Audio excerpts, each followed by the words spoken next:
आपण सायन्स 1 चा विज्ञान 1 चा उष्णता हा धडा संपवला होता आणि त्याच्यामध्ये काही गणित आहे. ओके, फार लेंथी गणित आहेत. काही 2 मार्क्सला विचारतात, काही 3 मार्क्सला विचारतात. 2 मार्क्सला काही छोटी गणित आहेत ते विचारतात आणि 3 मार्क्सची जी गणित आहेत ते मोठे गणित आहेत ते विचारतात. 3 मार्क्सचं जर गणित आलं या आपल्या या धड्यामधून तर जे पुस्तकामध्ये जसं गणित आहे काही सोडवलेली आहेत काही न सोडवलेली तर जी जशी आहे तशीच्या तशी विचारतात परीक्षेला, काही चेंजेस नाही करत त्याच्यामध्ये. 2 मार्क्सचा विचारला तर त्याच्यामध्ये व्हॅल्यूज चेंज करू शकतो पण 3 मार्क्सचे व्हॅल्यूज चेंज करत नाही, तसेच्या तसेच विचार. बघूया, तर एक गणित आहे आपलं, त्याच्यामध्ये आपल्याला असं दिलंय पुस्तकामध्ये बघा जे सॉल्व्ह केलेले नाही आहेत सोडवलेले नाही त्याच्यामध्ये दिले आपल्याला 1 ग्रॅम वस्तुमानाचे 2 पदार्थ आहेत ए आणि बी. ओके, म्हणजे दोन्ही पदार्थाचं ए चं पण आणि बी चं पण दोघांचंही वस्तुमान सेम 1 ग्रॅम आणि दोघांना एकसारखी उष्णता देतो. उष्णता पण दोघांना काय दिली आहे एकसारखी. तर ए चं तापमान 3 डिग्री सेल्सिअसने वाढतंय आणि बी चं जे तापमान आहे ते 5 डिग्री सेल्सिअसने वाढतंय. तर यावरून ए आणि बी या दोघांपैकी कोणाची उष्माधारकता जास्त आहे आणि किती पटीने जास्त आहे हे आपल्याला शोधायचं. तर उष्माधारकता म्हणजे काय, म्हणजे आपण बघितलं होतं वेगवेगळ्या पदार्थाची उष्माधारकता वेगवेगळी असते. म्हणजे जेव्हा आपल्याकडे 3-4 पदार्थ आहेत आणि त्यांना आपण समान उष्णता देतोय परंतु ती उष्णता शोषून घेण्याची क्षमता प्रत्येकाची वेगळी असते, त्यालाच उष्माधारकता असं म्हणतात. मग ते कोणत्या पदार्थाची, ए ची जास्त आहे, ए ने जास्त उष्णता शोषून घेतली की बी ने जास्त शोषून घेतली ती आपण बघायचं. ओके, तर काय दिले 2 पदार्थ आहेत आपल्याकडे ए आणि बी. तर ए जो पदार्थ आहे त्याचं तापमान कितीने वाढले तर मी इथे पहिले लिहितो दिलेले. ओके, ए जो पदार्थ आहे ओके त्याचं तापमान म्हणजे आपण घेऊया आपण टी ए घेऊया. ओके, टी ए त्याचं वाढलेलं तापमान आहे म्हणून आपण त्याला डेल्टा टी ए डेल्टा टी ए म्हणजे बदललेला तापमानातील फरक त्याला आपण म्हणतो डेल्टा टी. हा किती आहे, टी ए त्यांनी दिलेला आहे 3 डिग्री सेल्सिअस, 3 डिग्री सेल्सिअसने वाढलाय. ओके, दुसरा त्यांनी दिलंय टी बी, बी चं दिलंय ते दिलंय 5 डिग्री सेल्सिअसने वाढलंय. ओके, पुढे काय म्हणतात ते की दोघांचंही वस्तुमान सेम आहे म्हणजे वस्तुमान म्हणजे एम ए बरोबर एम बी बरोबर एम बरोबर 1 काय दिलं त्यांनी 1 ग्रॅम वस्तुमान दोघांचं सेम. ओके, आणि पुढे काय म्हणतात की दोघांना जी उष्णता दिली ती पण काय सेम आहे म्हणजे काय तर क्यू ए बरोबर क्यू बी बरोबर क्यू का, क्यू म्हणजे ही दिलेली उष्णता दोघांना दिलेली काय आहे सेम. ओके, तर आता याच्यावरून आपण हे गणित सॉल्व्ह करूया. काय करायचं तर पहिलं आपण सूत्र लिहूया. आपण क्यू ए चं सूत्र लिहूया. काय सूत्र आहे, क्यू चं सूत्र काय M into C into delta T असं आपल्याकडे सूत्र होतं. तर मी इथे एम लिहितो. ओके, इथे लिहितो C A into delta T A असं लिहितो. हे कोणासाठी आहे, ए साठी आहे. ओके, आणि दुसरा आहे क्यू बी त्याचं लिहितो मी एम का लिहितोय, एम ए एम बी का नाही लिहित आहे कारण का दोघांचं वस्तुमान सेम आहे म्हणून मी एमच लिहितो. ओके, तर एम इंटू सी बी म्हणजे विशिष्ट उष्माधारकता आणि डेल्टा टी बी. ओके, आता ही एक इक्वेशन आहे माझ्याकडे आणि ही एक दुसरी इक्वेशन. ओके, आता ह्या ज्या दोन्ही बाजू आहेत ते सेम आहे.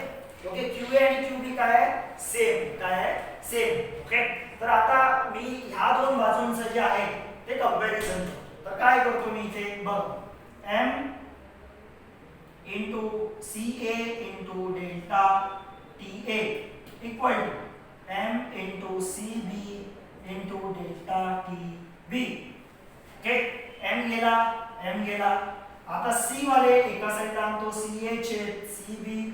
ओके, हा इकडे गुणाकारात आहे, इकडे आल्यानंतर भागाकारात. इकडे बघा डेल्टा टी बी छेद डेल्टा टी ए. ओके, इथे गुणाकारात हा इकडे गुणाकारात आहे, इकडे जाऊन भाग. तर काय येणार सी ए छेद सी बी बरोबर. तर हा आपल्याला व्हॅल्यू माहित आहे डेल्टा टी बी किती आहे तर 5 आहे आणि हा 3. ओके, बघा कोणाची विशिष्ट उष्माधारकता जास्त आली, सी ए ची. कोणाची आली, सी ए ची. किती आली 5 आणि सी बी ची किती आली 3. तर कोणाची विशिष्ट उष्माधारकता जास्त आहे, ए या वस्तूची उष्माधारकता जास्त आहे. कोणापेक्षा बी वस्तूपेक्षा आणि किती पटीने 5/3 पटीने 5/3 पटीने असा तुम्हाला लाभ. तर इथे हे आपलं ते पहिलं गणित. पुढचं एक आपलं गणित आहे ते मोठं गणित आहे. त्याच्यामध्ये काय दिलंय बर्फ बनवण्याचा एक कारखाना आहे ज्याच्यामध्ये आपण पाण्याचं कशामध्ये रूपांतर करतोय बर्फामध्ये रूपांतर करतोय. ओके आणि आपल्याकडे किती आहे तर 20 डिग्री सेल्सिअसचं पाणी आहे ज्याचा आपण बर्फामध्ये रूपांतर करतोय आणि 2 केजीचा बर्फ आपल्याला मिळतो. तर ह्या 2 केजी आता 2 केजी पाणी आहे म्हणजे त्याचा बर्फ पण तेवढंच मिळणार. मग तेवढ्या ह्याचं बर्फ बनवण्यासाठी 2 केजी पाण्याचं 20 डिग्री सेल्सिअस पासून 0 डिग्री सेल्सिअस बर्फ बनवण्यासाठी ओके किती ग्रॅम अमोनिया लागणार किती ग्रॅम अमोनिया लागणार हे आपल्याला शोधायचं. आता अशी काही गणित आहेत कलोरी मापीचं गणित आहे हे गणित आहे ते गणित सॉल्व्ह करताना सोडवताना तुम्हाला 2 गोष्टी महत्त्वाच्या माहित असल्या पाहिजे. एक तर दिलेलं त्याचं लिहिता आलं पाहिजे आणि त्याच्या अगोदर एक गोष्ट तुम्हाला माहित पडली पाहिजे की याच्यामध्ये काही पदार्थ आहेत त्यातला एक पदार्थ जो आहे तो उष्णता देतो आणि दुसरा पदार्थ आहे तो उष्णता घेतो. म्हणजे एका पदार्थाची उष्णता काय होते कमी होते आणि दुसऱ्याची काय होते वाढते. म्हणजे एक गमावतो आणि एक घेतो. आता तुम्ही हे गणित सॉल्व्ह करताना तुम्हाला हेच कळलं पाहिजे की कोण उष्णता गमावतो आणि कोण उष्णता घेतो. तर बघा इथे पाण्याचा बर्फ होतोय म्हणजे पाण्याची उष्णता कमी होते आणि त्याचं बर्फामध्ये रूपांतर होतं म्हणजे पाणी उष्णता गमावतो आणि मग ती उष्णता कोण शोषून घेतोय तर तो अमोनिया शोषून घेतोय. म्हणजे उष्णता शोषून घेण्याचं काम कोण करतोय अमोनिया. उष्णता देण्याचं काम कोण करतोय पाणी. ओके तर पहिलं आपण जे दिलंय ते लिहून घेऊया. तर वस्तुमान पहिलं दिलंय वस्तुमान म्हणजे पाण्यासाठी आपण 1 हा वापरूया आणि अमोनियासाठी 2 वापरूया. पाण्यासाठी 1 अमोनियासाठी 2. तर पाण्याचा वस्तुमान त्यांनी दिलेला आहे. किती वस्तुमान दिलंय पाण्याचं त्यांनी तर 2 केजी. आता 2 केजीचा बर्फ होतोय म्हणजे तेवढाच त्याचा पाण्याचा बर्फ तेवढाच होणार 2 केजी. ओके पुढे त्यांनी दिलेलं आहे की तापमान त्याला आपण डेल्टा T1 म्हणतोय. ओके आता हे पाण्याचं तापमान कमी होतंय किती डिग्री सेल्सिअस आहे 0 डिग्री सेल्सिअस आणि ते होतंय किती 0 डिग्री सेल्सिअस. म्हणजे डेल्टा T1 म्हणजे काय तापमानातला बदल म्हणजे सुरुवातीचं तापमान अंतिम तापमान. सुरुवातीचं तापमान किती आहे 20 डिग्री सेल्सिअस वजा 0 डिग्री सेल्सिअस म्हणजे किती आलं ते 20 डिग्री सेल्सिअसच आलं. ओके डेल्टा T1 तापमान कमी होतं T1 - T2 फॉर्म्युला आहे ना T1 - T2. ओके आता इथे आहे C1 म्हणजे आपण म्हणू शकतो की पाण्याची उष्माधारकता. ओके तर काय दिले त्यांनी किती असते ती 1 C1 किती असते 1 हे तुम्हाला माहित पाहिजे kilo calorie per kg degree Celsius. Okay ही माहित पाहिजे. आपल्या पुस्तकात एक चार्ट आहे त्याच्यामध्ये दिलेले. ओके अजून काय दिले तर अजून आपल्याला दिलंय त्यांनी की अमोनियाचं ते म्हणतात की अप्रकट उष्मा. अमोनियाचा अप्रकट उष्मा म्हणजे L. ओके आता इथे बघा पाण्याचा बर्फ होतो पण जेव्हा पण बर्फ असणार तेव्हा पण बर्फाचा पण अप्रकट उष्मा आपल्याला माहिती आहे. तर इथे आपण त्याला L1 घेऊ आणि इथे ब्रॅकेट मध्ये लिहू बर्फ कोणाचा आहे बर्फाचा. ओके तर बर्फाचा किती असतो तर तो असतो बर्फाचा असतो की 80 किलो कॅलरी पर केजी. बर्फासाठी किती असतो 80 kilo calorie per KG. Okay आता ह्या 2 गोष्टी तुम्हाला माहित असल्या पाहिजे. कधी एक्झाम मध्ये देऊ शकतात कधी नाही देणार. तर हे पाण्यासाठी आणि बर्फासाठी C किती असतो आणि L किती असतो ते तुम्हाला माहित असतं पाहिजे. आणि आपल्याला अजून माहिती आहे L2 कोणासाठी तर अमोनियाचा किती दिलाय त्यांनी जवळपास दिलाय त्यांनी 341 पण त्यांनी त्याचे एकक काय दिले कॅलरी पर ग्रॅम. याच्या अगोदरची आपण घेतले ती काय घेतलेत बघा किलो कॅलरी पर केजी. याचा पण घेताना आपण किलो कॅलरीजच घ्यायचं kilo calorie per KG. Okay calorie पर ग्रॅम होतं. ओके आपण काय लिहिलं किलो कॅलरी पर केजी. किमतीमध्ये बदल होत नाही. ओके तर या सगळ्या गोष्टी माझ्याकडे आहेत मला माहित पडल्या. आता सॉल्व करताना मला तर पहिलं माहित पाहिजे की कोण उष्णता देतोय आणि कोण उष्णता घेतोय, म्हणजे कोण गमावतोय कोण शोषून घेतोय. ओके, मग आता गमावतोय कोण उष्णता, तर पाण्याने गमावलेली उष्णता. आता लक्ष द्या, पाणी आहे 20 डिग्री सेल्सिअसचं, तो उष्णता गमावणार आणि डायरेक्ट 0 डिग्री सेल्सिअसचा बर्फ होईल का, नाही. तर तो पहिला होईल 0 डिग्री सेल्सिअसचं पाणी होईल, 0 डिग्री सेल्सिअसचं पाणी, आणि नंतर 0 डिग्री सेल्सिअसचा तो बर्फ होईल. मग त्याचं रूपांतर कशामध्ये होईल, 0 डिग्री सेल्सिअसच्या बर्फामध्ये. ओके, म्हणजे पाणी जेव्हा उष्णता गमावतोय तेव्हा तो दोन अवस्थेमधून जातोय, पाणी आणि नंतर बर्फ, पाणी आणि नंतर बर्फ. पहिला 0 डिग्री सेल्सिअसचा पाणी होणार, नंतर 0 डिग्री सेल्सिअसचा बर्फ होणार. ओके, तर मी ते काय लिहिणार, तर पहिलं पाण्याने गमावलेली उष्णता, पाण्याने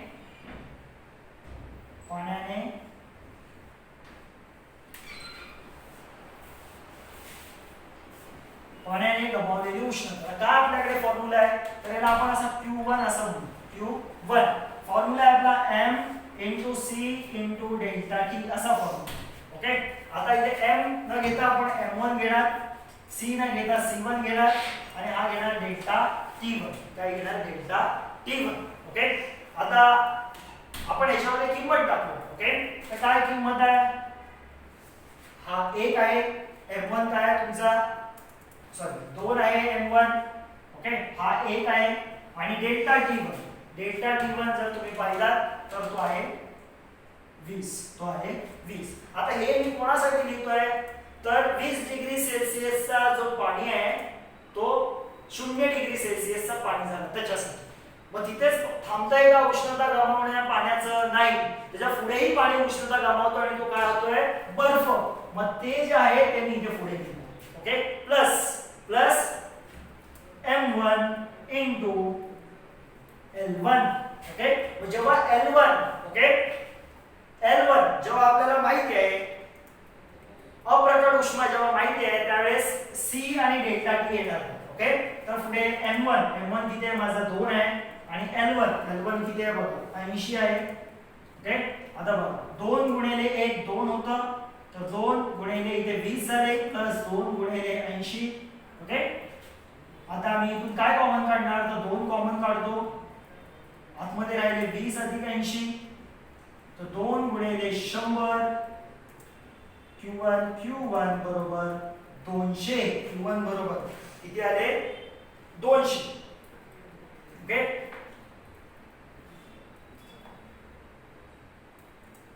Q1 बरोबर 200 किलो कॅलरी. हे माझा Q1. आता पुढचा आहे Q2. हे पाण्याने गमावली, आता तो घेतोय पण, उष्णता घेतोय पण, शोषून घेतलेली अमोनिया. मग आपण काढूया अमोनिया ने शोषलेली उष्णता, ते म्हणजे आहे आपला Q2. ओके, आता काय फॉर्म्युला तोच आहे, m × c × डेल्टा t, हाच फॉर्म्युला. पण अमोनियासाठी आपण घेणार m2 × c, त्याचा माहित नाहीये, डेल्टा t त्याचा माहित नाही, पण L2 माहित आहे आपल्याला. L2 माझ्याकडे माहित आहे. L2 मी किंमत टाकणार, m2 मला माहित नाहीये, जो मला काढायचा आहे, आणि L2 माहित आहे, तो किती आहे, 341. ओके, आता आपल्याकडे एक तत्व होतं की उष्णतेचं विनिमयाचं तत्व, उष्णता विनिमयाचं तत्व. ते काय तत्व होतं, जेवढी एखादा पदार्थ उष्णता गमावतो तेवढीच दुसरा पदार्थ उष्णता शोषून घेतो. मग आता या तत्वानुसार हे आपण आपलं पुढे आपल्याला सॉल्व करायचं. तत्व काय सांगतं हे तुम्ही जर नोट डाऊन केलं असेल तर काय सांगतं ते तत्व, उष्णता विनिमयाच्या तत्वानुसार. इथे तुमचं वाक्य येणार, काय वाक्य येणार, उष्णता विनिमयाच्या तत्वानुसार. तर काय सांगताय, जेवढी पाण्याने उष्णता गमावले ती म्हणजे Q1, तेवढीच उष्णता ही शोषून घेतली कोणी, अमोनिया. Q1 किती आला आपल्याला, तर 200 आलं, इक्वल टू हे आहे m2 × 341. ओके, आता मी काय काढायचंय, मला m2 काढायचं आहे, तर मी 200 भागिले 341 करणार. 200 भागिले 341, आणि मी जेव्हा 200 भागिले 341 करतो तेव्हा मला जे उत्तर येत आहे N2 बरोबर उत्तर येत आहे मला 0.5865 kg 0.5865 kg. पण तुम्ही जर पुस्तकात बघितला तर तुम्हाला उत्तर दिसेल ग्रॅम मध्ये. तर काय आहे किलोग्रॅम. ओके आता केजी मध्ये काय आलंय बघा. मी हे जे घेतलंय वस्तुमान ते मी कशामध्ये घेतलंय केजी मध्ये कारण मला केजी मध्येच दिले तर. ओके तर बघा मी ते केजी मध्ये आले त्याला मला ग्रॅम मध्ये करायचं. कसं करणार तर मी याला 1000 ने गुणणार. ओके तर 1000 ने गुणणार म्हणजे काय करणार तर मी काय करतो 1000 ने गुणत बसत नाही. 1000 म्हणजे किती शून्य असतात 3 शून्य तर ह्याचे मी 3 डिजिट ने पॉइंट शिफ्ट करतो. जेव्हा गुणतो तेव्हा पॉइंट कसे शिफ्ट करायचे गुणतो तेव्हा आपण डावीकडून उजवीकडे शिफ्ट करायचे. तर 1 2 3 तर माझं उत्तर आलं 586.5 ग्रॅम एवढा. भागतो तेव्हा पॉइंट असे शिफ्ट करायचे उजवीकडून डावीकडे असे शिफ्ट करायचे. ओके गुणतो तेव्हा डावीकडून उजवीकडे. तर एवढी मला अमोनिया लागेल 20 डिग्री सेल्सिअसच्या पाण्याचं किती केजी 2 केजी बर्फ बनवण्यासाठी. ओके तर हे गणित किती मार्क्सला विचारतात 3 मार्क्सला. जास्त चान्सेस आहेत हे गणित लिहायचे. ओके म्हणून हे गणित शिकवलं. ओके तर आपलं हे गणित इथे संपलं.